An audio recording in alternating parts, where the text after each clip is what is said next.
नमस्ते बच्चों। पिछले सत्र में हम बिहारी के 4 दोहे पढ़े। इस सत्र में हम आगे के दोहों को पढ़ेंगे। इससे पहले मैं बिहारी के बारे में एक बार फिर से पुनः स्मरण करा देना चाहती हूँ। जैसा कि पिछले सत्र में आपने देखा, बिहारी रीति काल के श्रृंगार रस के कवि हैं और उन्होंने अपने दोहे में चमत्कार प्रदर्शन को कूट कूट कर भरा था। उनके दोहे श्रृंगार रस से भरपूर थे। हम आगे के दोहों को पढ़ेंगे। बैठी रही अति सघन बन, पैठी सदंतन माह, देखी दोपहरी जेठ की, छाहों चाहती छाह। एक बार और मैं ये दोहा पढ़ती हूँ, ध्यान से सुनिए। बैठी रही अति सघन बन, पैठी सदंतन माह, देखी दोपहरी जेठ की, छाहों चाहती छाह। इसके कुछ शब्दार्थ हैं नीचे देखिए। सघन का अर्थ होता है घना। वन को यहाँ पे वन के रूप में बताया गया है। सदन घर, जेठ जेठ मास के बारे में बताया गया है। अभी देखिए, बैठी रही अति सघन वन, पैठी सदंतन माह। इसका भावार्थ मैं आपको बताती हूँ कि ये जो दोहा है वो ग्रीष्म ऋतु के ऊपर बताया गया है। पहले भी हमने एक दोहा पढ़ा था जो कि ग्रीष्म ऋतु के आधार पे था। उसमें बहुत सारे जानवर अपनी शत्रुता भुलाकर एक जगह इकट्ठा हो जाते हैं क्योंकि बहुत प्रचंड गर्मी है। वो जहाँ पर छाया है वहाँ पर सारे जानवर इकट्ठा हो गए हैं अपनी शत्रुता भुलाकर। तो ये धरती तपोवन के समान प्रतीत होती है। और ये दोहा भी आपको ग्रीष्म ऋतु के ऊपर बताया गया है। यानी कि जो बिहारी के अभी हमने दोहे पढ़े, इसमें 2 दोहा किस ऋतु के ऊपर दर्शाया गया है? ग्रीष्म ऋतु के ऊपर। तो इस दोहे का मैं आपको भावार्थ समझाती हूँ। बैठी रही अति सघन बन। सघन मतलब होता है घना। बैठी मीन्स बैठना। बैठी रही अति सघन बन, पैठी सदंतन माह। इसमें ग्रीष्म ऋतु धूप को बताया गया है कि इतना बाहर में इतनी प्रचंड गर्मी है कि कहीं भी हमें छाया दिखाई नहीं देती है। ऐसा प्रतीत होता है कि छाया, पैठी सदंतन माह मतलब जो छाया है वो घर के अंदर घुसकर बैठ गई है। बाहर कहीं भी छांव दिखाई नहीं दे रहा है। क्यों नहीं दिखाई दे रहा है? क्योंकि बाहर प्रचंड गर्मी है। देखी दोपहरी जेठ की, छाहों चाहती छाह। इस लाइन का भावार्थ यह है कि जेठ की दोपहरी मतलब प्रचंड गर्मी को देखकर ऐसा प्रतीत होता है कि छाया को भी छाया की जरूरत है। मतलब छाहों चाहती छाह, छाया भी छाया चाहती है। इसलिए वो कहाँ घुस के बैठ गई है? घर के अंदर। मतलब इस दोहे में बिहारी ने चमत्कार प्रदर्शन को कूट कूट कर भरा है। इसमें उन्होंने चमत्कार प्रदर्शन को दिखाया है। कैसे दिखाया है? तो ये आप अपने मन में कल्पना कीजिए कि छाया को भी छाया चाहिए, क्योंकि इतनी प्रचंड गर्मी है कि बाहर कहीं भी छाया दिखाई नहीं दे रही है। तो ऐसा प्रतीत होता है कि छाया भी घर में घुस के बैठ गई है। आगे हम लोग देखेंगे इसका भावार्थ। इसका भावार्थ देखिए, मैं पढ़ती हूँ, ध्यान से सुनिए। रीति काल के श्रृंगार रस के कवि बिहारी ने इस दोहे में जेठ माह की भीषण गर्मी का चित्रण किया है। जैसा कि मैंने आपको बताया, उसको ही यहाँ पे एक सेंटेंस, एक वाक्य के रूप में बताया गया है। रीति काल के श्रृंगार रस के कवि बिहारी ने इस दोहे में जेठ माह की भीषण गर्मी का चित्रण किया है। क्लियर है? कवि कहते हैं कि जेठ माह में ताप इतना अधिक है कि प्रचंड ताप से व्याकुल होकर छाह भी छाह खोज रही है। देखिए, इसमें वास्तव में ये चमत्कार प्रदर्शन से भरपूर है, क्योंकि हमें इस बात को अपने मन में लाना है कि छाया को भी छाया की ज़रूरत है। अर्थात भीषण प्रचंड गर्मी में छाया कहीं भी दृष्टिगोचर का अर्थ है दिखाई, तो दिखाई नहीं दे रही है। वह या तो कहीं घने जंगल में छिपकर बैठ गई है या फिर किसी घर के अंदर दुबक गई है। कवि बिहारी ने जेठ माह की प्रचंड गर्मी का अतिशयोक्तिपूर्ण वर्णन किया है। आगे का दोहा देखिए। कागद पर लिखत न बनत, कहत संदेशु लजात, कही है सबु तेरो हियो, मेरे हिय की बात। फिर से मैं पढ़ती हूँ, ध्यान से सुनिए बच्चों आप लोग। कागद पर लिखत न बनत, कहत संदेशु लजात, कही है सबु तेरो हियो, मेरे हिय की बात। ठीक है, तो इसमें भी आपका शब्दार्थ नीचे दिया हुआ है। कागज का अर्थ है कागज, संदेशु का अर्थ है संदेश, लजात का अर्थ है शर्माना, हियो का अर्थ है हृदय। देखिए इस दोहे में क्या बताया गया है। कागज पर लिखत न बनत, मतलब कागज का अर्थ है कागज, तो कागज पर लिखने पर बन नहीं रहा है, मतलब जम नहीं रहा है। कहत संदेशु लजात, और संदेश कहने में लज्जा आ रही है। इस दोहे में आप एक बात अपने दिमाग में समझिए कि बिहारी जो हैं वो श्रृंगार रस के कवि हैं, उनके दोहे में प्रेम का अधिक प्रदर्शन है।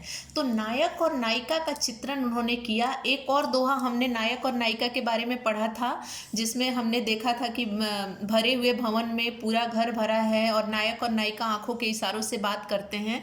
तो ये दोहा भी नायक और नायिका के आधार पे ही है। तो इसमें क्या है कि नायक जो है वो परदेश में है, नायिका से दूर है, तो नायिका को उसे अपने मन की बात को बताना है। तो वही वो बता रही है कि जब मैं अब कागज पर कुछ लिखने बैठती हूँ तो मेरे आँखों से अश्रु की धारा बहती है और कागज के सारे अक्षर मिट जाते हैं। दूसरा, कहत संदेशु लजात, और जब मैं अपना संदेश, जो संदेश मैं अपने नायक के लिए बोलना चाहती हूँ, जब मैं दूसरों से उसे भेजती हूँ तो मुझे लज्जा आती है उसके सामने बोलने में, मुझे शर्म आती है।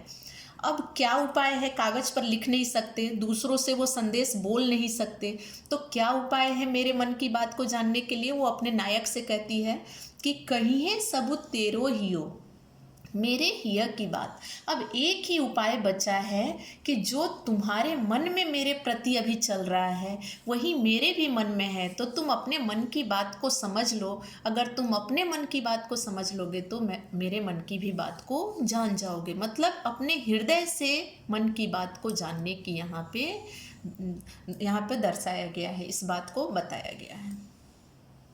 देखिए इसका भावार्थ मैं पढ़ती हूँ।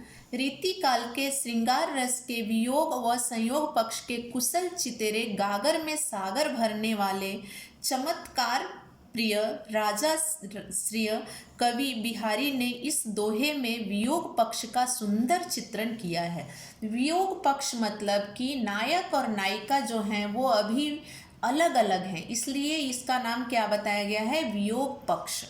नायक के विरह में, विरह मतलब होता है अलगाव, दूरी, तो नायक और नायिका एक दूसरे से दूर हैं। इस दोहे में यही बताया गया है। नायक के विरह में नायिका की मन स्थिति का वर्णन करते हुए कवि कहते हैं कि नायिका अपने प्रेमी के लिए संदेश भेजना चाहती है।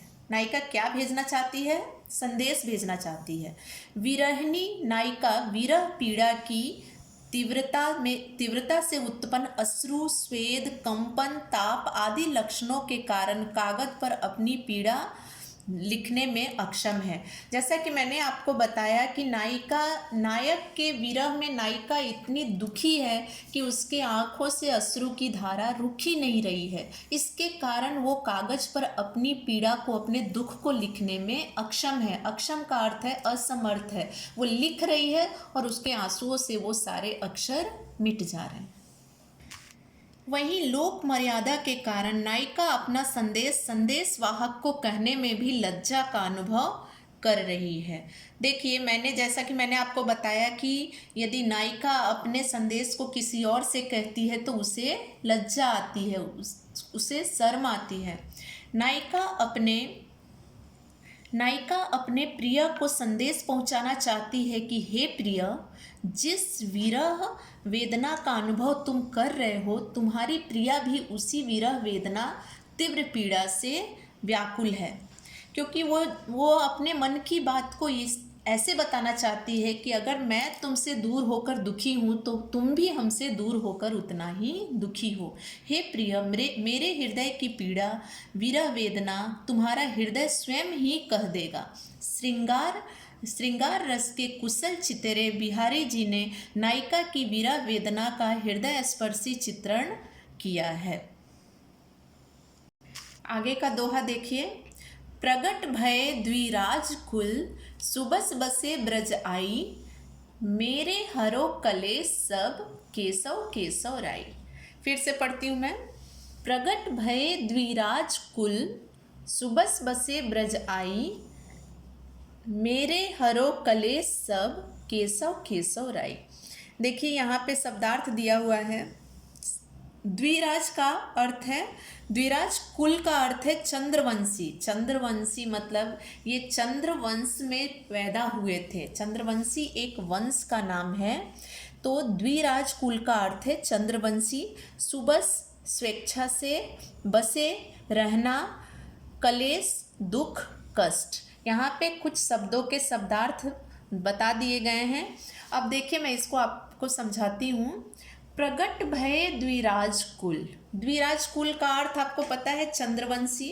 तो चंद्रवंशी में पैदा हुए और सुबस बसे ब्रज आई। सुबस का अर्थ है स्वेच्छा, अपने मन से ब्रज में आकर बस गए।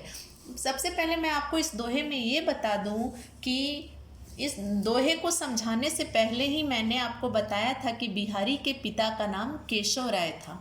और केशव हम कृष्णा को भी बोलते हैं, श्याम को भी बोलते हैं, ठीक है। तो यहाँ पे एक तरह का तुलना क्या किया गया है, तो इन्होंने अपने भगवान अर्थात कृष्ण और पिता दोनों को एक समान लाके खड़ा कर दिया है। दोनों भगवान हैं, एक समान में पिता को भगवान बना दिए हैं बिहारी ने, और भगवान को उन्होंने पिता का रूप दे दिया है, ठीक है। तो इस दोहे में ये देखिए क्या है। प्रगट भय द्विराज कुल, सुबस बसे ब्रज आई, मेरो हरो कलेश सब, केशव केशव राय। यहाँ पे दोनों का वर्णन कर दिया है, केशव राय और केशव। एक कृष्ण भगवान है और ये पिता हैं। तो जब पिता को हम भगवान बना देंगे, भगवान को पिता बना देंगे, तो यानी दोनों हमारे पिता तुल्य हैं। आप हमारे कष्ट को दूर करो, मेरो हरो कलेश सब, मेरे सारे कष्ट को आप दूर करो, क्योंकि एक तो मेरे पिता ही हैं और एक भगवान जो वो भी पिता के ही समान, सब मेरे कष्ट को दूर करो। इसका भावार्थ हम पढ़ेंगे।